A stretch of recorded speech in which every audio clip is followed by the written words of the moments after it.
Pagkatapos ng Bagyong Tino, pinangangambahan namang tatama ang isa pang super typhoon na tatawaging Uwan. Ang Department of the Interior and Local Government o DILG pinaghahanda na ang lahat ng LGUs sa bansa dahil sa banta ng super typhoon. Alamin ang detalye sa balita ni Catherine Landicho. Inatasan ng Department of the Interior and Local Government o DILG ang lahat ng mga lokal na pamahalaan na maging handa sa inaasahang pagtama ng napakalakas na bagyong tatawaging Uwan. Ito'y kasalukuyang papalapit na sa Philippine Area of Responsibility o PAR ngayong linggo. Ayon sa pinakahuling ulat ng mga otoridad sa panahon, ang nasabing sama ng panahon na ngayon isang tropical depression ay posibleng lumakas at maging isang super typhoon.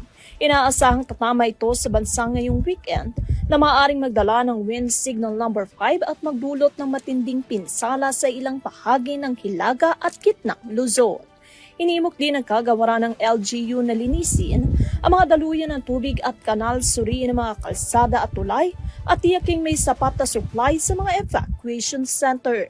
Inatasan din ng DILG ang mga local disaster risk reduction and management councils na paghandaan ng preemptive evacuation sa mga lugar na lubhang maaapektuhan ng bagyo. Dapat ding nakahanda at nakalerto ang mga emergency response team at mga rescue unit habang dapat namang maipwesto umano ang mga rescue equipments at mga relief goods para agad na ipamahagi kapag tumama na ang bagyo. Para sa EuroTV News, Catherine Landicho, sumasaludo sa bawat Pilipino.